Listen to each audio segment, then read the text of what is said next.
Assalamualaikum warahmatullahi wabarakatuh. Banyak kita jumpai ya teman-teman kita pengusaha sukses berternak. Ada yang beternak sapi. Saya ada teman di Solo, dia bisa menjual 2000 ekor per tahun. Ada juga yang beternak domba ya, di Cilegon juga ribuan domba yang dia bisa jual setiap tahun. Dan ada juga yang beternak ayam. Bahkan kalau beternak ayam ini bisa ratusan ribu ekor sekali panen.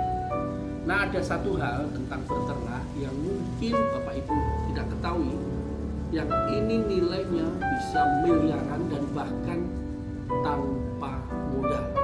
Apa itu? Yaitu beternak properti.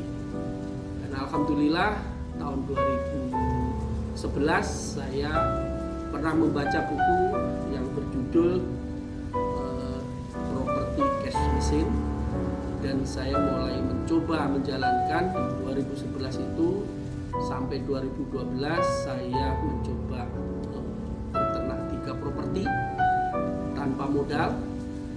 Waktu itu nilainya hampir 2 miliar dan saat ini 3 properti itu nilainya sudah di angka 10 miliar. Beternak properti itu bukan arti harfiah ya, properti itu beranak pinak itu, tapi bagaimana kita bisa menjadikan properti itu sebuah bisnis yang tanpa harus kita kelola, maksudnya kita harus cicil, tidak harus menabung, tapi properti itu akan tumbuh sendiri. Dan yang pasti selama 10 tahun biasanya properti itu akan bernilai bisa sampai 5 kali lipat. Ada banyak ya orang yang berbisnis properti itu berpikir bahwa harus mengeluarkan uang, harus modal besar, dan sebenarnya tidak. Yang paling penting bagi mereka yang berternak properti itu, pertama harus memiliki usaha, itu penting. Yang kedua harus memiliki cash flow yang bagus, karena tanpa didukung oleh cash flow yang bagus maka berternak properti itu agak kurang bisa ya, kecuali kita bisa bekerja sama dengan pihak lain. Saya pernah melihat, pernah membaca ya, ada seseorang yang tadinya dia tidak punya properti sama sekali. Di tahun 2008 atau 2010 dia mencoba beli sebuah properti, yaitu kos-kosan di Jakarta Barat, yang waktu itu dijual sama pemiliknya dengan nilai 500 juta. Nah, karena ditawar-tawar harganya turun 400 juta.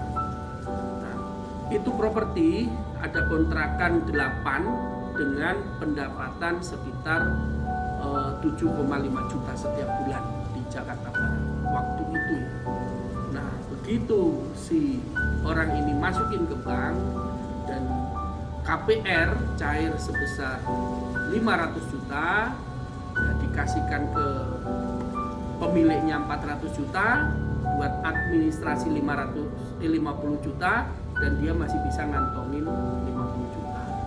Dan KPR, kenapa harus KPR? Pertama, KPR itu panjang ya. Yang kedua, yang jelas bunganya lebih ringan. Cicilannya hanya 6,5 juta. Jadi dengan KPR 500 juta, cicilannya hanya 6,5 juta.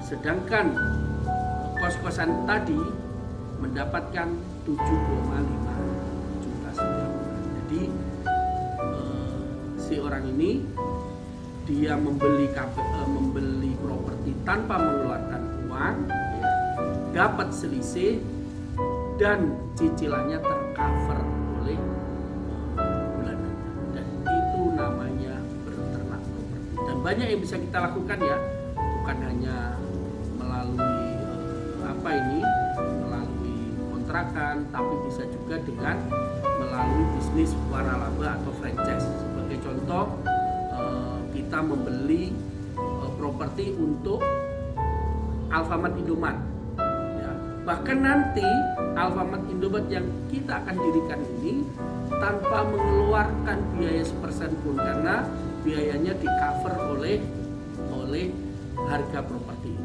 Nah, nanti bisa diskusi lebih panjang tentang bagaimana bisa berternak properti tanpa mengeluarkan uang, tanpa menabung, tanpa kita mikirin cicilan, tapi properti itu akan tumbuh terus. Jika kita di dalam 2-3 bulan mendapatkan satu properti, dalam setahun kita bisa dapat 5 properti, 5 tahun ke depan, 10 tahun ke depan kita akan memiliki properti-properti yang kita tidak memikirkan cicilannya, karena cicilan properti itu sudah di cover oleh usaha. Silakan berternak apapun, mau berternak ayam, berternak kambing, berternak sapi, atau berternak properti, dan itu menjadi pilihan Anda. Selamat beraktivitas, semoga sukses, jangan lupa bahagia. Terima kasih. Assalamualaikum warahmatullahi wabarakatuh.